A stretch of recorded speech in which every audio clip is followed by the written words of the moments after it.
Танечка, скажи мне, пожалуйста, 5 вещей, с которыми у тебя вот быстро вот ассоциируется Таиланд. Таиланд?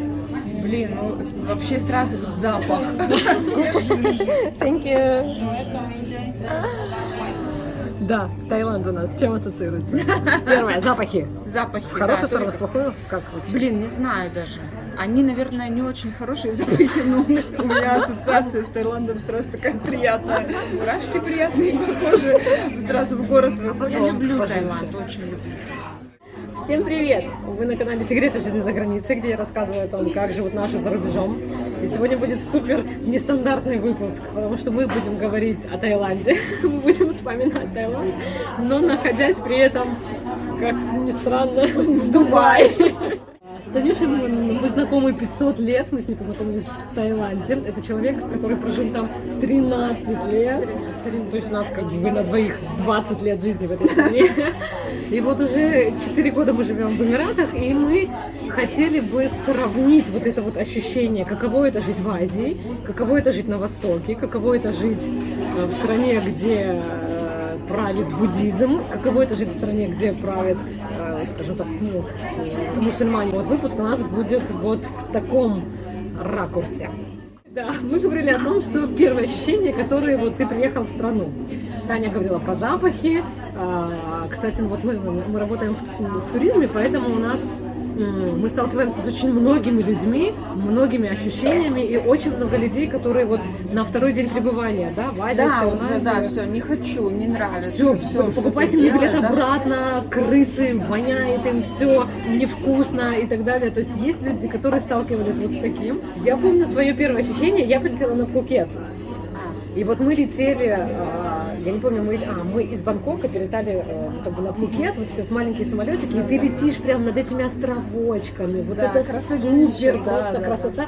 Я вот так вот в этот иллюминатор постоянно с телефоном, ну, кайфово. И вот первые несколько лет прожила на Пхукете, да, конечно, потом, переехав в Паттайю, я прям рыдала, мне не нравилось, да, что Паттайя, боже мой, на Пхукете так все здорово, замечательно, этот Сабай, этот релакс, это зелень, природа, слоны, обезьянки гулящие, вот. И когда я переехала в Паттайю, я помню этот стресс жуткий, но вот буквально там через пару месяцев я поняла, что куда бы ты ни переезжал, ты везешь себя, поэтому тебе будет кайфово в любом месте. И мы тоже влюбились, да, в эту Паттайю.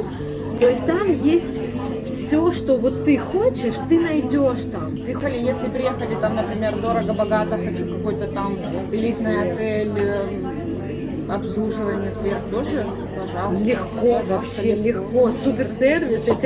Я помню, у меня гости очень часто спрашивали, а вот эти вот, говорят, у нас в унитазе цветочки, их можно смывать.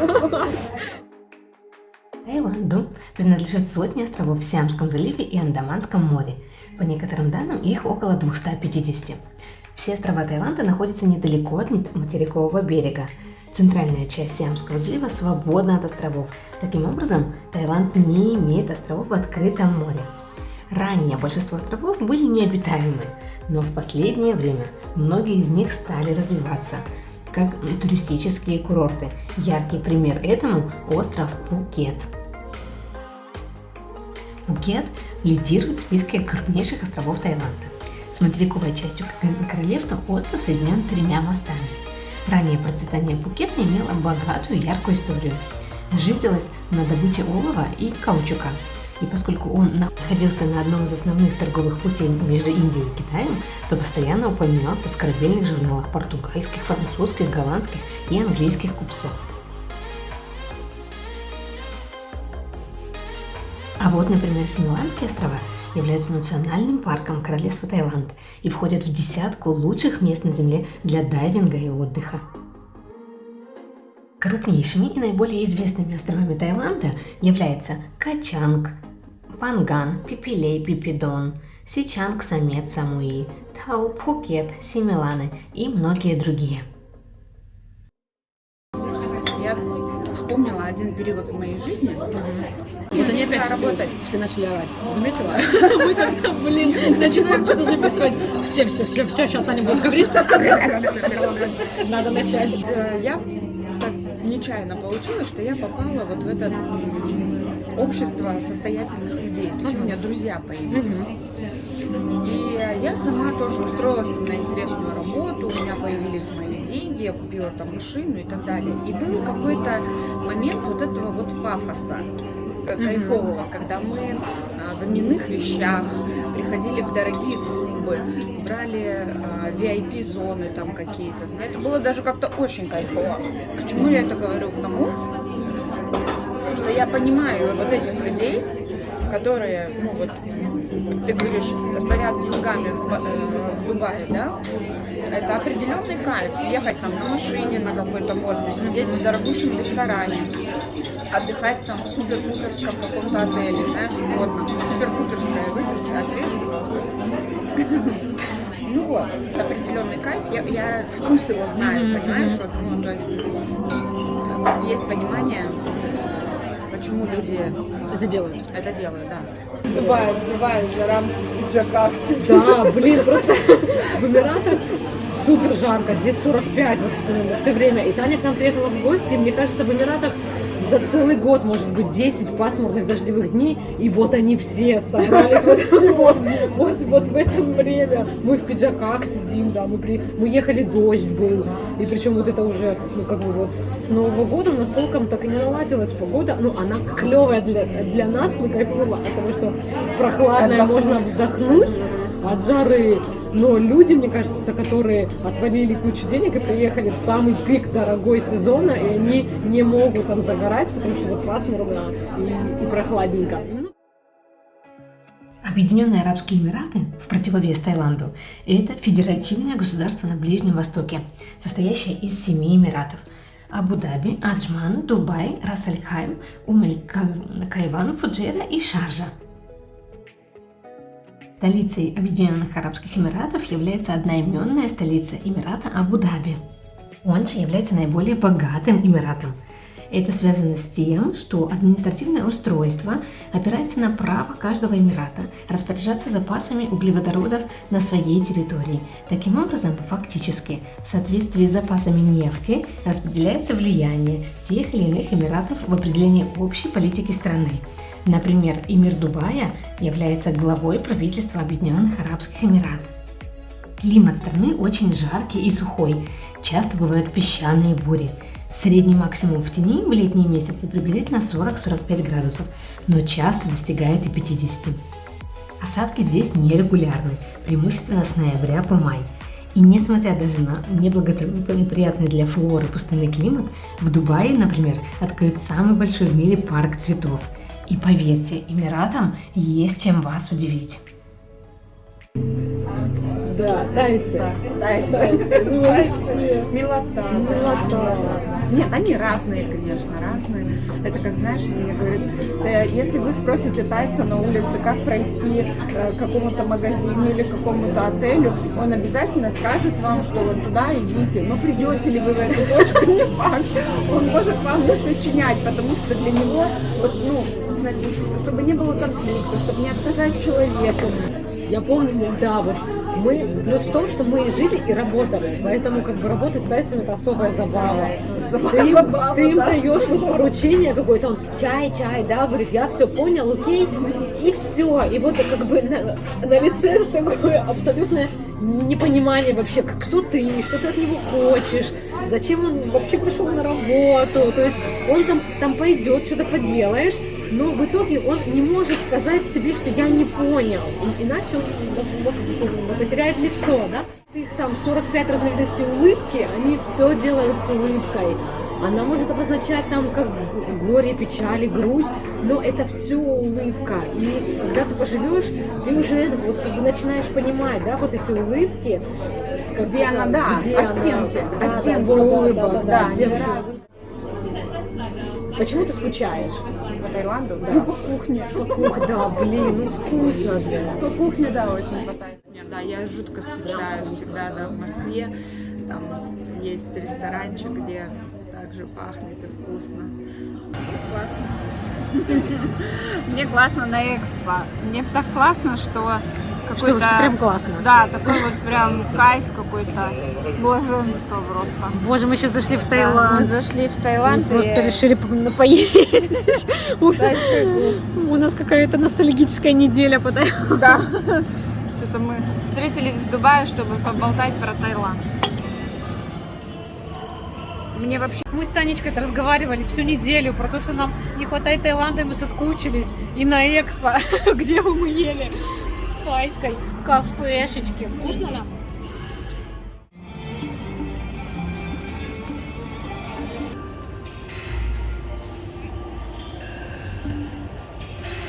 Таня и Таиланд.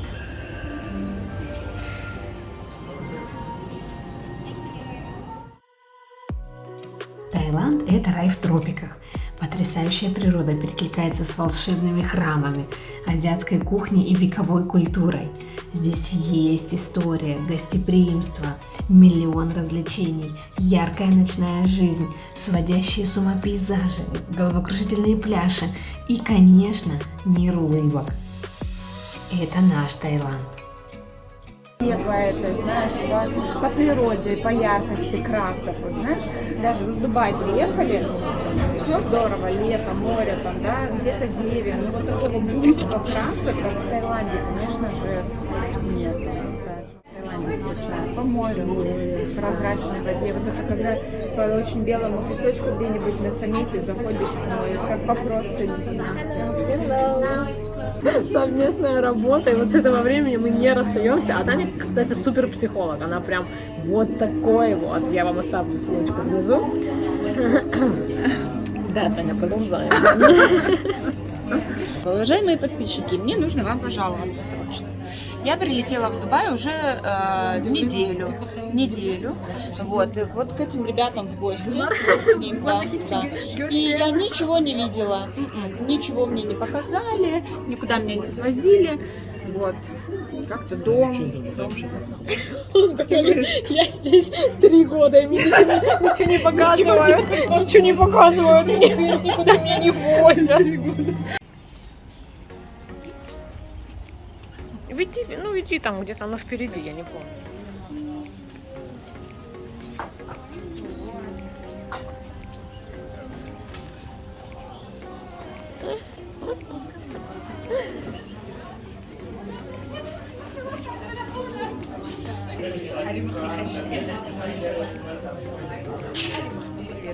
Супруг у меня заказал какую-то вкусняшку просто. Особенность этого заведения в том, что здесь нет нормального молока. Вот, у них все соевое. То место, где можно прям красиво, вкусно позавтракать с тоской о Таиланде. Мы завтракали в двух уже заведениях, да? Как бы на сегодня. Первое это было на Пальме. И вот сегодня мы приехали в супер какое-то веганское крутое кафе. Ощущение от заведения и... Для меня это вообще не Дубай. Да, понятно, что оно веганское, здоровое питание, все натуральное, да? Да. Даже кондиционер. Я вот сейчас выйду, а там хиппи.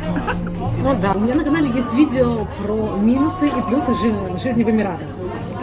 Как бы с какой целью? Когда мы собирались переезжать в Эмираты, на просторах интернета, как бы, на мой взгляд, не было. Ну, то есть мы не нашли той информации, которая бы нам вот была интересна, о том, как же действительно живут и все реальности, о том, как здесь здорово и замечательно, мы и так знаем. А вот обратную сторону медали я практически не могла найти. Вот я сделала отдельно видео про плюсы жизни в Эмиратах и отдельно видео про минусы. Вот это, конечно, была моя ошибка в плане. Когда я как бы рынок изучала, я вижу, что все делают минусы и плюсы в одном видео.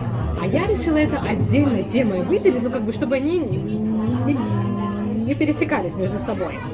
И вот я вам скажу, что вот это видео про минусы, оно, конечно, супер, там огромный фурор произвело, и мне начало прилетать столько негатива от людей из серии, мол, какого черта ты там живешь вообще, если там так плохо, вали в свою страну, То есть смысл этого видео для того, чтобы показать, вот мы здесь живем реально, сколько мы зарабатываем, на что уходит основная часть бюджета, как здесь с детками, без и все остальное. Здесь очень жесткая цензура, и вы не увидите нигде в новостях что-то плохое про Эмираты. Да, это их право, они таким образом защищают свою страну, защищают там свои обычаи и традиции, но это место, где 90% приезжие, то есть это экспаты со всего мира, поэтому, конечно, мы кайфуем от того, что есть местная культура. Вот Таня говорит, она приехала, говорит, для меня уже вот эти люди в белой и черной одежде, это уже, ну вот, что-то необычное. Видео мы решили соединить, скажем так, и положительные, и обратные стороны жизни. Вот, то есть каково это переехать на восток после Азии, после зеленой, после свободной. Вот мы разговаривали с Таней. Простой, понятной. Ну, как бы, может быть, чем-то непонятной, логичной, душевной, радостной, зеленой.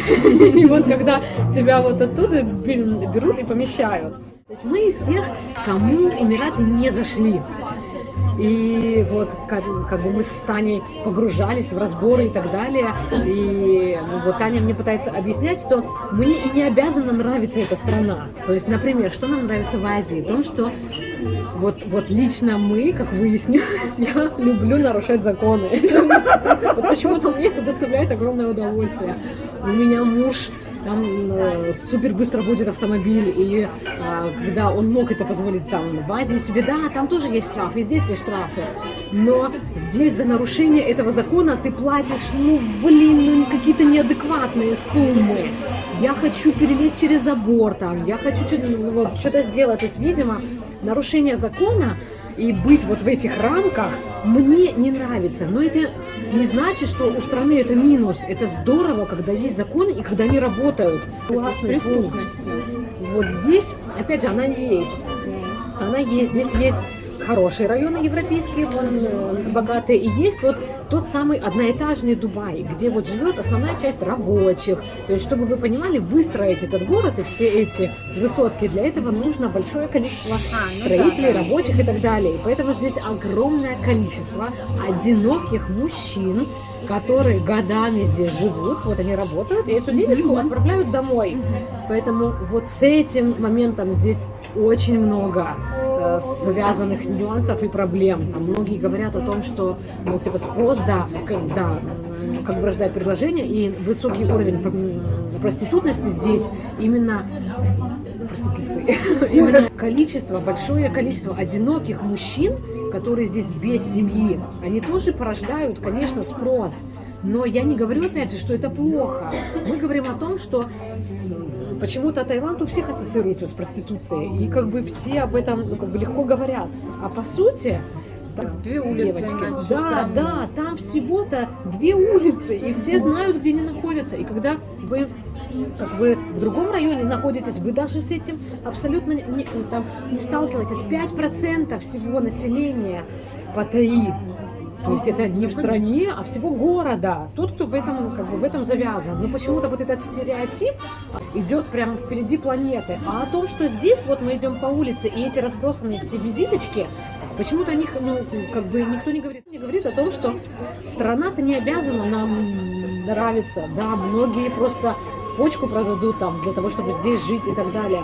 А у нас просто ожидания не совпали с реальностью.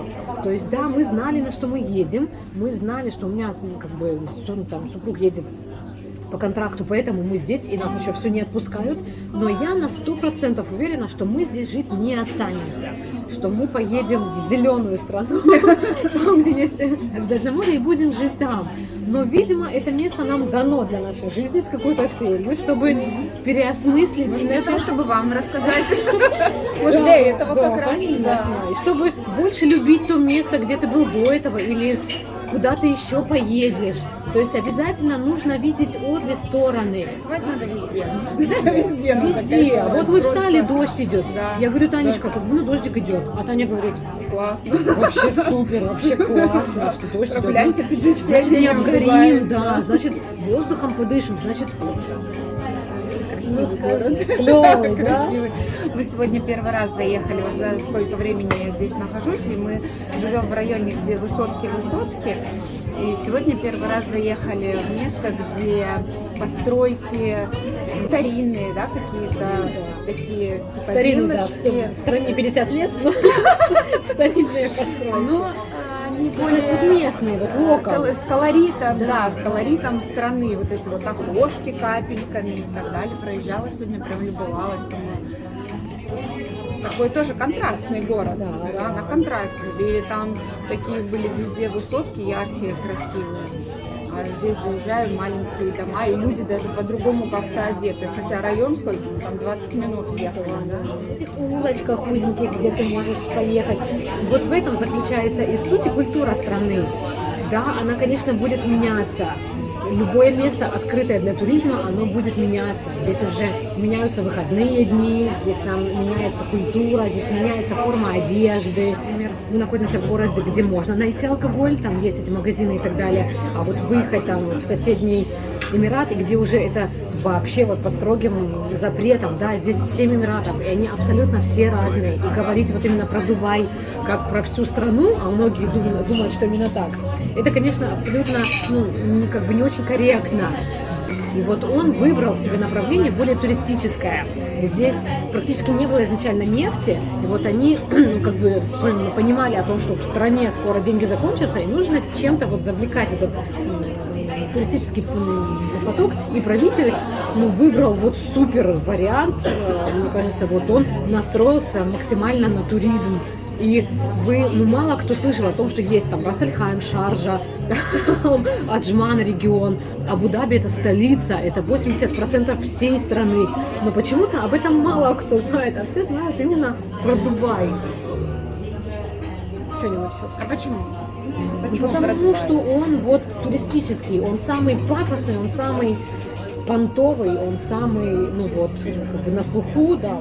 А про Таиланд, когда там, например, да, вот как Таня тоже говорит, у тебя картиночка рисуется, пляжик, пальмочка, вот это вот все, а хотя он настолько колоритный, и религия, и буддизм, и вот эти вот их домики духов, и вот это вот их милота, когда там они пьют эту розовую фанту, и они думают, что духи любят именно розовую фанту. Почему-то. Вот желтая им как-то не так заходит, а розовую вот они любят. Про Таиланд что еще? Что Я все болтаю. Да, а я не слова умею. не встану. Я не умею. Если я не умею, как ты так на камеру разговаривать. Для меня это телефон. Вот, не рассказывай. А что вот? Что, про Таиланд, да? Про Что Таиланд. Я люблю Таиланд просто, вообще все там люблю. Все. Почему? Ну, допустим, погода, она всегда для меня там комфортная. Хотя, по Всегда. сути, там бывает может быть жара. 4 месяца дождя, может идти каждый день. Там, мне кажется, так не залетает. Ну, на Пхукете, да, возможно. Открыть окна, льет тропический ливень. Такой шикарный запах. Ты открываешь книжку, думаешь, что ты читаешь, думаешь, тоже кайф определенный. Мне нравится. А мы однажды купались в ливень. Просто приехали, запарковали машину, спустились там на один дикий пляжик, и начался резко ливень, такой мощный, что мы даже не смогли бы дойти до машины. И вот поэтому по лесочку, по джунглям. И холодно было под дождем, там в воде тепло. Конечно, мне тоже папа Мы зашли в воду, и так нам было весело в этот ливень купаться. Шикарно. У меня тоже папа, кстати, говорит, что самый лучший способ спрятаться от дождя — это в воде. Гениально. Мы с супругом поехали в один из там наших коротеньких отпусков. Мы поехали на один из островов, на Качал, по-моему. И я долго слышала, мы знали, там у нас все покупались со слоном, вот это что ты покупай слона. Да. И мы поехали, вот как бы там, это место мы нашли, да, со слонами. И у меня супруг вышел с вообще как бы таким вот переосмысленным, а что, так можно было? Говорит, то есть, вот как, я на слоне захожу в море, там, в воду, он этим хоботом там тебя забрасывает, ты мокрый весь, боже, ты в слюнях, в этих, в соплях его, ты такой довольный, просто ты выходишь, у тебя ты настолько заряжаешься вот этой энергетикой, и потом ты ее готов просто отдавать налево и направо. Потому что... Ну, я думаю, у каждого человека свой кайф, да, все равно разный. Ну, вот мы просто, видишь, сошлись на теме там зелени, на теме, ну, нам нравится природа. Для тех, кто только что присоединился, мы сидим в Дубае и вспоминаем, Как было классно в Таиланде. как здорово вообще. Вот если бы тебе дали билет в любую страну, вот как бы, ты бы полетела в Таиланд или в Гонолулу.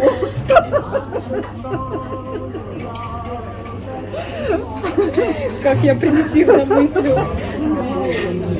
Гавайи вот меня очень манят прям, вот я прям слышу они. То есть что-то вот поблизости нас как-то вообще не привлекает. Нам надо, 7 самолетов с пересадками, 48 часов лететь.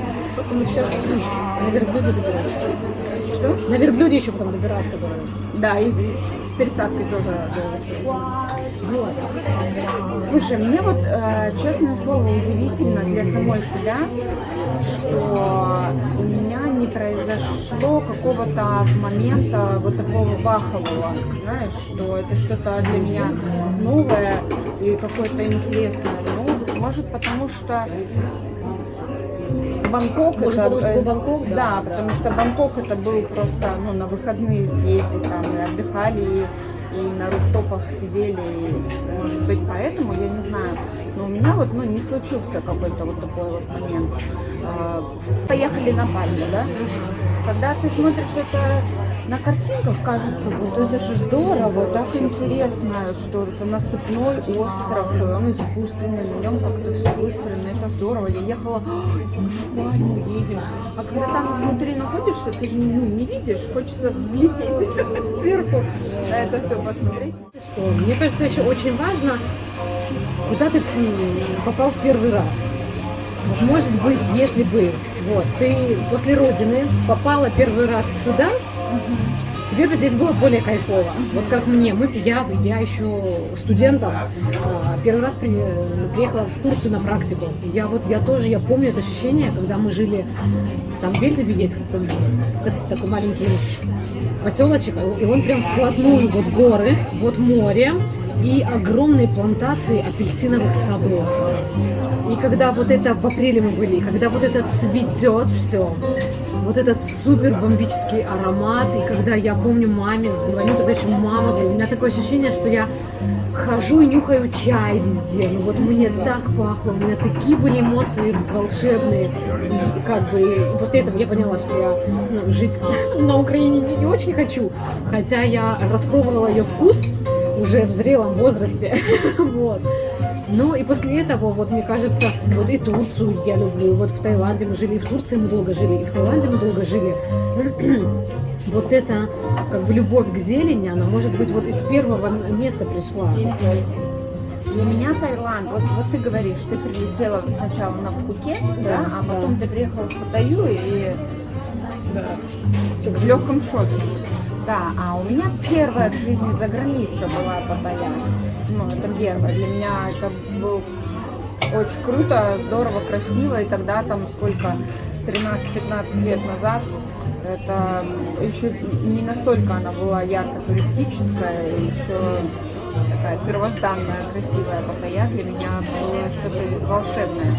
И столько лет я там прожив, уехала на Пхукет, и для меня на Пхукете были какие-то свои минусы. Ну, в плане вот этих переездов больших, там, да? Перевалы, да. Это с одного места до другого добраться, все сложно там. Паттайя, ну, такая вот как-то там. Нам даже встретиться, допустим, там, с друзьями, ну, никогда не было никакой сложности. Нет причины опоздать там или еще что-то. Мосты развелись, а нет такого. Да, или там такси, например, да, это же легко, приехал, уехал на такси. А на Пхукете это 1,5 часа можно ехать от одних гостей в другие гости. Мы задумались о том, что почему там для нас проблема в Дубае найти места, где было бы комфортно покушать, посидеть. Вот Таня приехала, мы готовились к тому, чтобы как бы новое место показать. И мы сами любим вот новые места какие-то. И, к сожалению, здесь не так много мест, в которые бы нам хотелось вернуться. Вот в это место мы вернулись, да, мы здесь были, нам здесь очень понравилось. Хотя, на мой взгляд, на мой вкус здесь не супер вкусно. Вот честно, прям от вкуса мне нравится атмосфера, мне нравится здесь вот вся эта как бы расстановка. Мне суть не в этом. Нам нравится вот как бы заведение там, в парочке на Пальме и так далее. Но мы прям силы тратим для того, чтобы найти какое-то новое заведение, которое вот где бы было. Наверное, мы ищем зелени все-таки, да, вот на подсознании. Мы ищем хороший вид, мы ищем, чтобы нам было комфортно. Мы не любим там какие-то супер официальные заведения, где, например, вот у меня супруг, да, он в шортах зимой и летом, поэтому место, где бы его не впустили в шортах, мы не рассматриваем изначально. Вот. А здесь мы прям затрачиваем энергию для того, чтобы найти такое место. Вот мы тоже вчера «Хочу руфтоп». Мы открываем перечень там из 40, да, там, например, баров, как бы руфтопных. Но для нас руфтоп на 3-м этаже, что-то как-то не так. А здесь 80% это будет вот почему-то на 3-м, на 5-м этаже. Как бы топ есть, а руфа нет. Где это, что и как вообще это понимаете? Говорю, опять же, может после Бангкока, где там в каждой высотке эти инфинити-бассейны, эти супер клевые заведения, которые как застекленные, так и на открытом. Да, мне часто говорят, что типа, мол, здесь жаркий климат, поэтому у них нет вот такого разнообразия заведений на открытом воздухе. Бассейн закипел. Да. Турция, Таиланд, это же тоже не супер прохладные страны, где они как-то находят выход из этого положения. Прилетела подруга в Таиланд в апреле месяце. Это самый жаркий, насколько ты помнишь, месяц. И вот мне понравилось, она говорит, как так? Она говорит, я привыкла везде, когда отдыхаешь, приезжаешь, и вот тебе жарко, ты полежал, заходишь в море, и ты остудился. Она говорит, тут подхожу к воде, захожу по колено, я просто как будто бы зашла в чай. Чай. Но если там, допустим, 35, пускай, да, я не помню жары больше в Таиланде, 35. То есть, а если здесь плюс 45, то какой температуры воды? Мне кажется, вот чаечек, а вот следующая стадия, я даже не знаю. Которые только отключили чайничек. Да, серьезно, здесь просто залив-то он сам мелкий, и плюс он еще мельчает, потому что здесь вот эти вот супер, эти все острова насыпные, и он еще больше мельчает. Разговаривали о том, какие ощущения про Таиланд вот у Танечки. А теперь я спрошу у мужа, у родного любимого, какие у него ощущения, с чем у него ассоциируется Таиланд. Yani birbirinden çok farklı ülke aslında, birbiriyle kıyaslanmaması lazım. Tayland biraz daha doğa, deniz, kum, güneş isteyen misafirler için. Dubai sadece gösteriş yapmayı seven misafirler için olan bir yer. Burada her şeyden önce yazın denize giremiyoruz zaten. 40 dereceyi bulduğu için ya sabah çok erken gitmeniz lazım ya da tamamen siyahi olmayı kabul etmeniz lazım. Tayland'da en çok özlediğim şey insanların aşırı saygılı olması. Gerçi bu bazen sizi rahatsız edecek derecede, yani otobüs 2. şeritte yolcu indirirken beklemek zorundasınız ve korna çalmak saygısızlık gibi geliyor. Ya da kapıdan çıkarken saygı gösterisi olarak sürekli olarak kap kapon diye 20 dakikalık bir selamlaşmanız gerekiyor. Ama insanların hepsi güler yüzlü, yani birini öldürmediyseniz gülerek her sorunu çözebilirsiniz Tayland'da. Dubai'de biraz daha insanlar poker face dediğimiz gibi insanlar gülmüyorlar, bana benziyorlar. Абсолютно не важно, где вы живете. Важно, чтобы рядом был любимый человек, семья и ваши родные. И чтобы вы чувствовали себя в гармонии с окружающим вас миром. Ведь в какую бы вы страну ни приехали, вы везде берете в нее себя. Я надеюсь, что это видео было вам полезным. До встречи в новом месте. Пока-пока.